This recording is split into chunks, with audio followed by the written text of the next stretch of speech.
Nessa aula de hoje, de parasitologia, o foco aí o parasita, né, que vai ser o foco dessa nossa aula, vai estar relacionado aí com essa doença que é conhecida como amebíase. Então, basicamente aí, essas duas espécies vão estar relacionadas com isso, né, que é a espécie Entamoeba histolítica e a espécie Entamoeba dispar.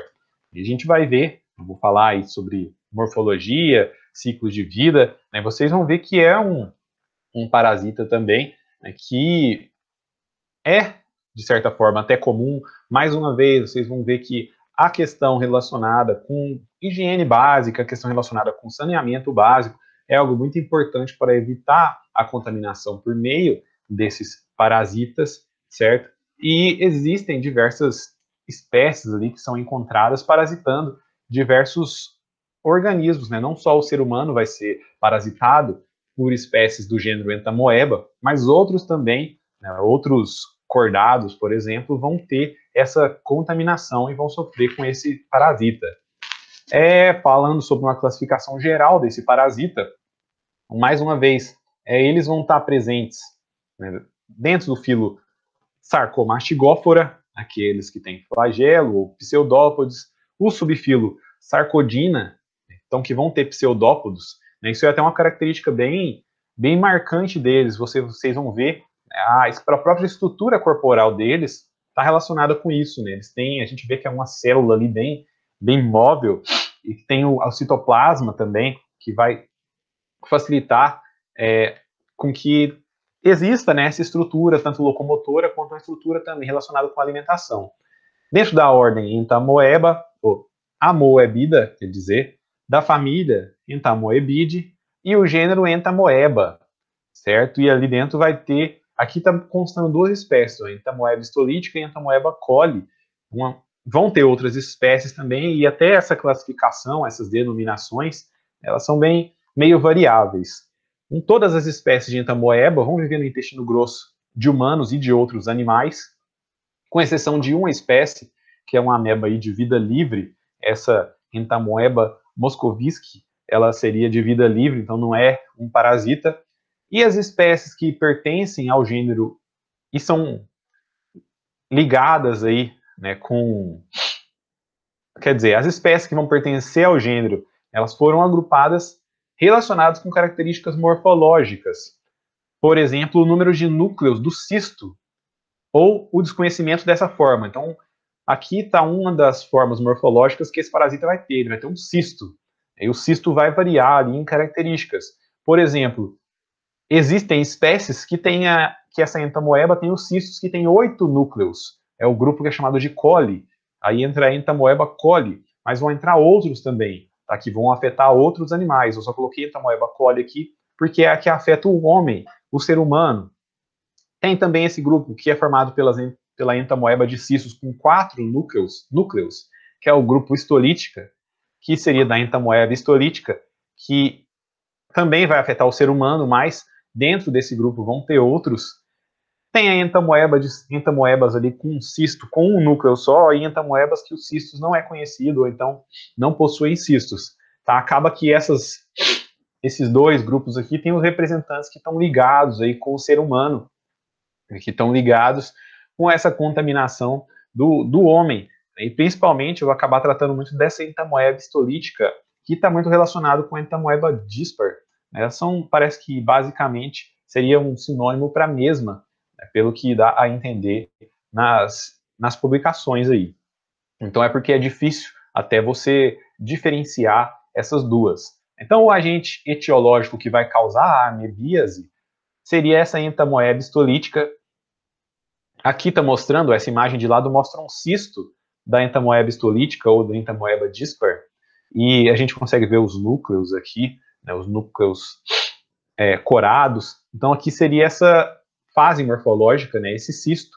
E a amebíase, a entamoeba histolítica, ela é a segunda maior causa de mortes por parasitose, né, pode levar a óbito anualmente cerca de 100 mil pessoas, né, mas apesar dessa alta mortalidade, existem muitos casos ali que são assintomáticos, né? Muitos casos de infecção assintomática são registrados, né? E acredita-se que essa questão de assintomático e essa mortalidade alta, essa diferença, pode estar relacionado com essas duas espécies diferentes, né? Eles percebem que o número elevado de assintomáticos sugere, né, fez sugerir a existência de uma outra espécie de ameba que eles denominaram como essa entamoeba dispar, né? E estudos ali de perfil isoenzimático, diferenças imunológicas e genéticas, revelaram que existem diferenças entre amebas que estão encontradas em indivíduos sintomáticos e assintomáticos.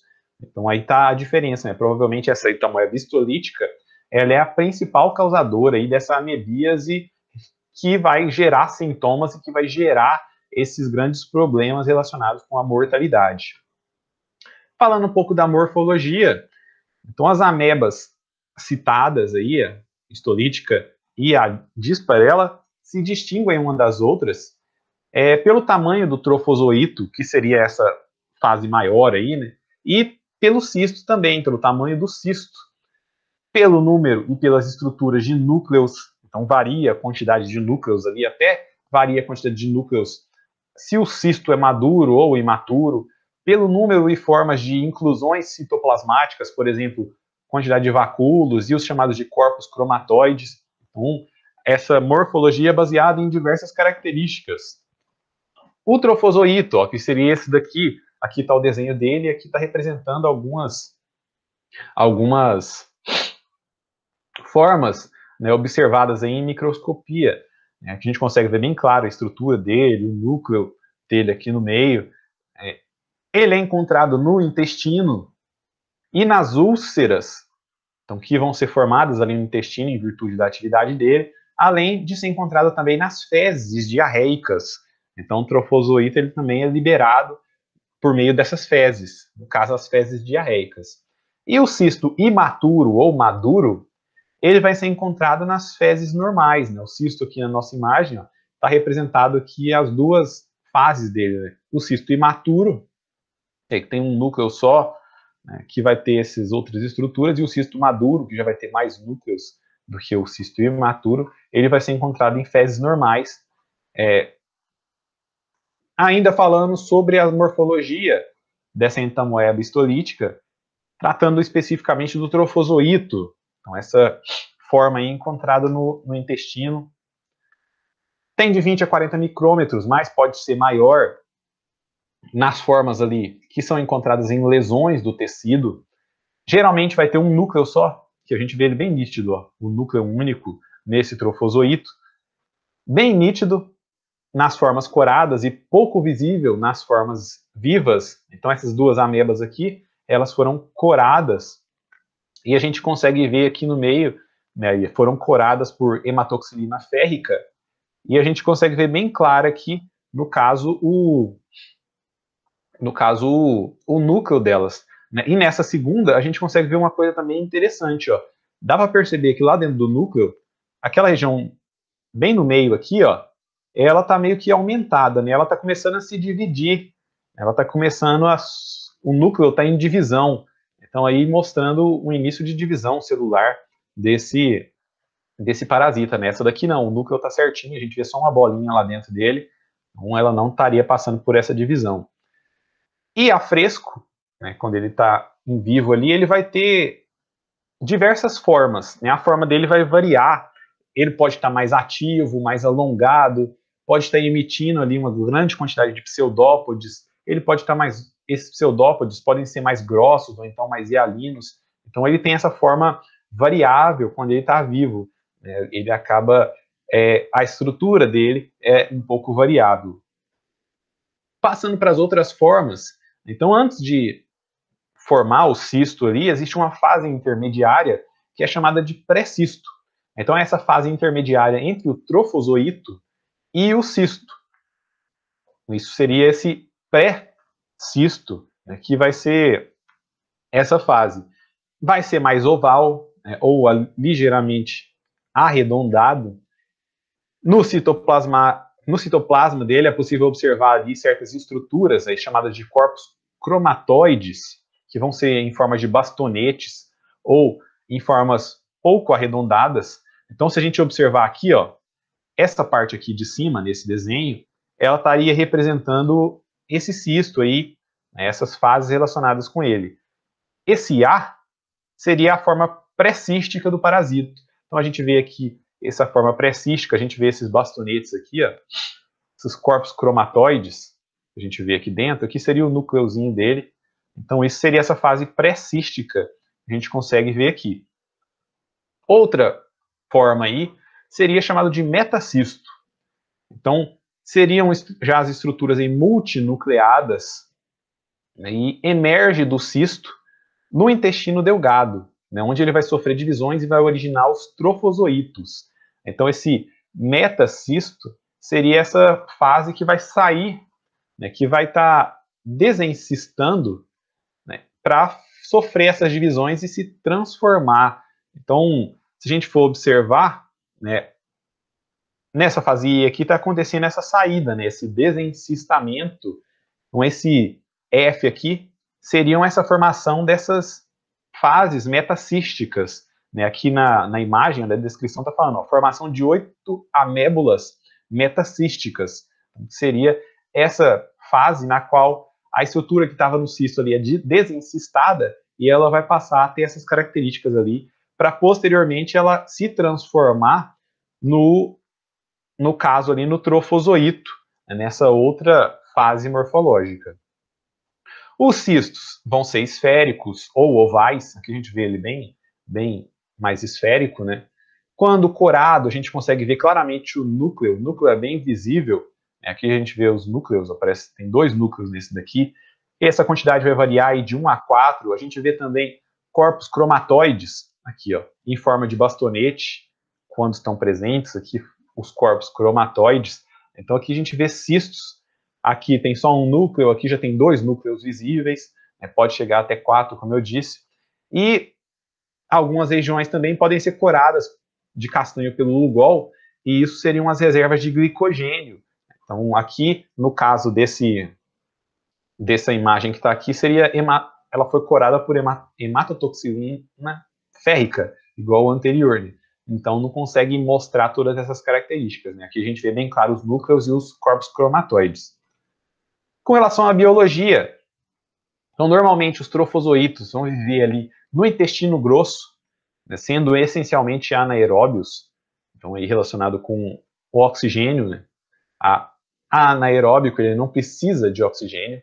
Ocasionalmente ele pode penetrar na mucosa também do intestino e acabar provocando ali lesões, né, as ulcerações. Eles não vão possuir mitocôndria, né, nem citocromos, nem ciclo do ácido cítrico. Né, lembra disso lá na parte de bioquímica, né? Ele não vai ter, então, tudo isso que está relacionado, por exemplo, com a produção de energia para ele. A locomoção vai ser por meio de pseudópodes. Então, ele vai ter essa capacidade de fazer com que a sua membrana citoplasmática consiga se moldar ali para que ele consiga se locomover e que utiliza também esses pseudópodes para se alimentar tanto de partículas sólidas quanto de partículas líquidas que vão ser encontradas ali. Nessa alimentação por fagocitose ou por pinocitose, ele vai conseguir fazer esses pseudópodes para poder interiorizar essas estruturas alimentares, né, esse alimento. E a reprodução vai ser por meio de divisão binária simples. Né? Aqui está mostrando meio que um ciclo geral relacionado com esse parasita, né? Mostrando ali um cisto sofrendo a desencistação, né? E depois que tem essa desencistação, vira aquele metacisto que vai se transformar no trofozoito. O trofozoito pode se multiplicar, aumentar em quantidades, ou então sofrer uma encistação, virar um cisto imaturo, que depois vai virar um cisto maduro e vai ser liberado ali para contaminar outro hospedeiro. Né? Com relação ao ciclo biológico, então ele é um parasita monoxênico, ele tem apenas um hospedeiro, esse hospedeiro é o hospedeiro definitivo, o qual ele depende, então o ciclo de vida dele, né, vai passar dentro desse hospedeiro, né, todo o ciclo de vida dele. Inicia-se pela ingestão de cistos maduros, então uma pessoa, para ser contaminada, ela se alimenta ali, por exemplo, de águas ou de alimento contaminado que contenha o cisto maduro. Quando ele se alimenta, esse cisto vai passar pelo estômago, vai resistir aos sucogástricos, vai chegar ao intestino delgado ou no intestino grosso, vai chegar no intestino delgado ou no intestino grosso, onde ele sofre o desencistamento. Então, vai sair de dentro do cisto aquela fase metacisto, e esse metacisto, ele vai se transformar, ele vai sofrer divisões e se transformar, né, em trofozoítos. Então, o metacisto vai sofrer sucessivas divisões citoplasmáticas e nucleares e vai originar de A4, né, e depois 8 trofozoítos, né, que são aí chamados de trofozoítos metacísticos, né, porque acabaram de se transformar desse metacisto. Esses trofozoítos metacísticos, eles migram para o intestino grosso, então vão migrar aqui, ó, para essa região que está marcada com rosa aqui, né, essa partezinha B, e em geral ele vai se aderir à mucosa desse intestino e vai viver ali, né, passar a sua vida nessa região, fazendo multiplicação, se encistando, sendo liberado nas fezes e assim por diante. Então esse seria o ciclo biológico, né? Então, em certas circunstâncias, esses que ficaram presos aqui, esses trofozoítos presos, eles se desprendem dessa parede, se transformam em pré-cistos, depois se transformam em cistos mais maduros mesmo, né? Então o cisto vai passar por todo um processo de maturação e é eliminado pelas fezes. Essas fezes vão contaminar a água, essa água vai contaminar alimentos, por exemplo. Uma pessoa vai ingerir cistos e esse ciclo vai se manter. O parasita depende de todo esse ciclo para poder se manter. Então, aqui mostrando, né, que esse ciclo, no caso, a evolução no organismo, então mostrando ali a ingestão do cisto, o cisto sofrendo esse desencistamento e virando o metacisto, e esse metacisto se transformando em trofozoítos que vão se multiplicar. Ao se multiplicar, eles podem se desprender e virar cistos que vão ser eliminados nas fezes, ou então alguns podem se interiorizar nas paredes do intestino ali, né, e se tornar, que é quando ele se torna realmente patogênico, né, quando ele se interioriza nas paredes do intestino, ou então acabam chegando ali no fígado, no pulmão. Então isso seria formas em que ele é mais patogênico. A transmissão, então, vai acontecer por meio de ingestão de cistos maduros, alimentos, água sem tratamento, cistos que podem ser veiculados ali por pata de baratas, moscas. Então isso seriam formas, e uma das principais formas de contaminação que se tem notado é de portadores assintomáticos, pessoas que não têm sintomas, que manipulam os alimentos e acabam contaminando aqueles alimentos. Então tem se notado que essa seria uma das formas de contaminação. Com relação à patogenia e à virulência, né, então o período de incubação demora aí de 7 dias a 4 meses, dependendo ali de características do parasita e também do hospedeiro. Então a inexplicada variabilidade quanto ao potencial patogênico e diferenças da virulência pode estar relacionado com características tanto do parasita quanto do hospedeiro, e aparentemente o início da invasão ocorre porque tem uma quebra do equilíbrio parasito-hospedeiro, né? Como assim? Vamos supor que a pessoa ali, a microbiota normal da pessoa, do intestino dela, acaba que ela sofre algum problema, reduz as quantidades de um determinado micro-organismo, e isso faz com que esse parasita consiga aumentar em quantidades. Então, essa invasão pode acontecer em virtude dessa quebra desse equilíbrio.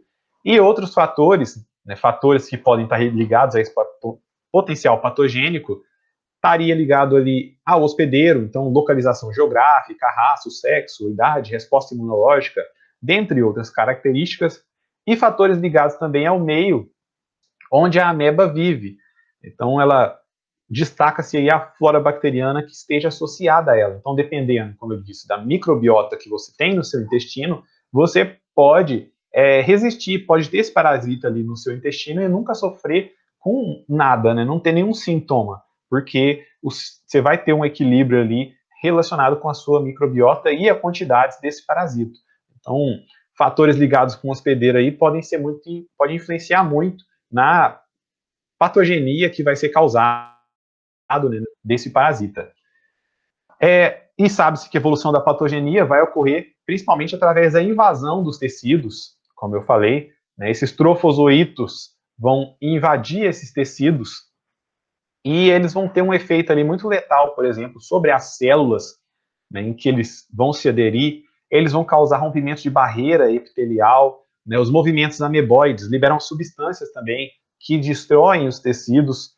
Então, após invadir essa mucosa, ele vai se proliferar, vai continuar essa penetração de tecidos, podendo causar, né, casos mais graves, afetar órgãos ali mais sensíveis à presença desse parasita. As manifestações clínicas. Então, como eu falei, muitos são assintomáticos, né? A maioria das infecções humanas vai ser assintomática, né? Mas é possível detectar os cistos nas fezes, pode se tornar sintomática quando há aquele desequilíbrio que eu falei, né? Se, por exemplo, a pessoa passa por um problema de saúde, tem seu estado nutricional alterado, tem seu sistema imunológico alterado, sua microbiota normal ali, né, seus micro-organismos do intestino alterados, isso pode transformar essa infecção assintomática em sintomática.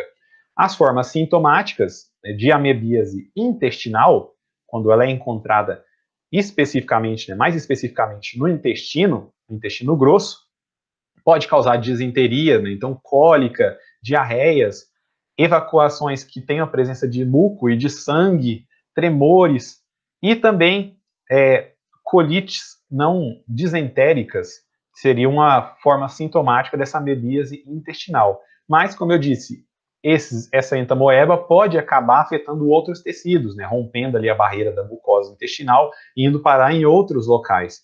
E há relatos dessa amebíase extraintestinal, por exemplo, no pulmão, no cérebro, em baço, em rim, né, e ela vai causar nesses locais, por exemplo, né, alguns abscessos.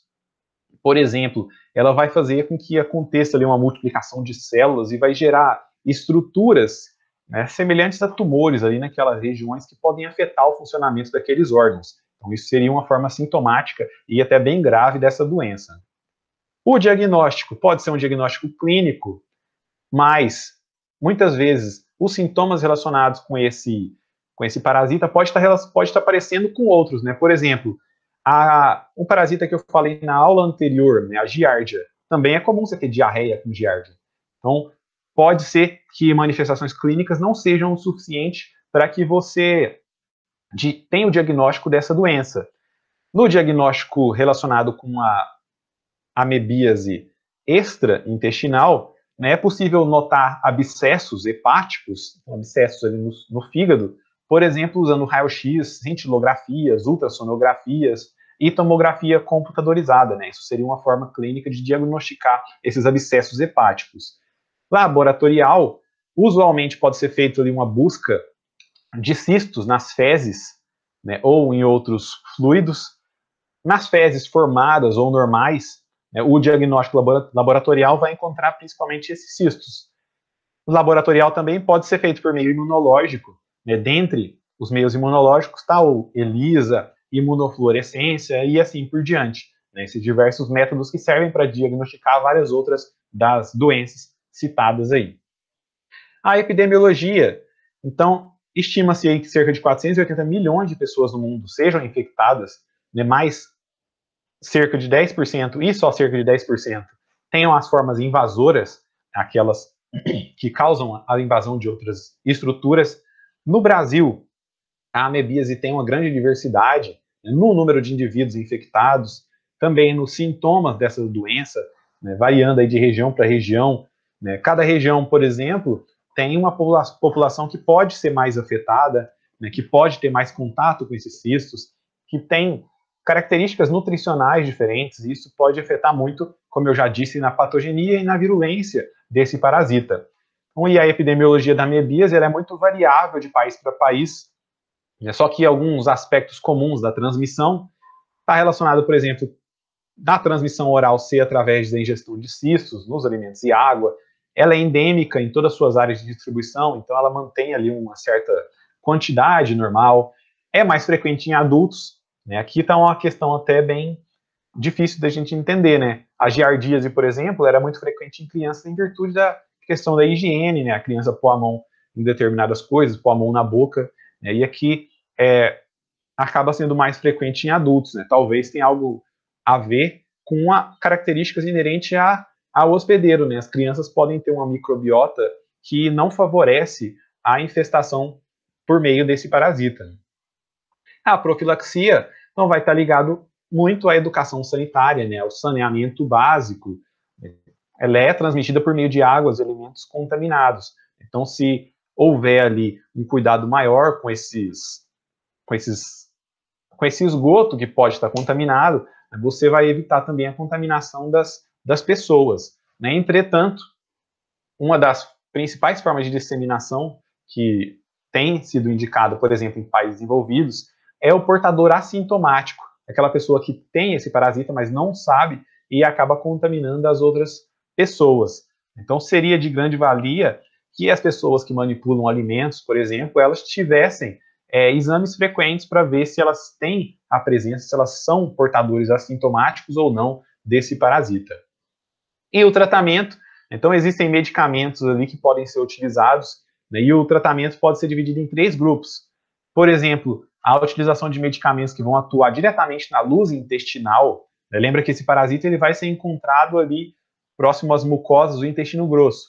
Então, pode ser amebicidas que vão tentar agir sobre esses parasitas, amebicidas tissulares, então amebicidas que vão atuar nos tecidos. Lembra que esse parasita ele pode acabar invadindo os tecidos. Então, isso seria uma forma de tratar. E também amebicidas que atuam tanto na luz intestinal quanto nos tecidos. Né? Isso aqui seria para tratar logo de uma vez, né, as duas possibilidades. Né? Dele estar presente tanto no intestino quanto em outros tecidos. Então, isso seriam tratamentos que podem ser utilizados. Então, essa aula, né, foi focada nesse parasita. Mais uma vez, se a gente for pensar, né, ele é um parasita que tem um ciclo de vida até mais tranquilo, apesar dele ter várias formas, né, esse metacisto, esse pré-cisto, mas seria bem simples, é bem simples de entender como ele acaba funcionando, né, e as formas de transmissão e profilaxia é bem comum de diversos outros parasitas aí, por exemplo, a giardia, né, até sintomas é bem semelhante. Então, espero que tenha ficado claro. Qualquer dúvida, mandem mensagens na sala de interação e bons estudos.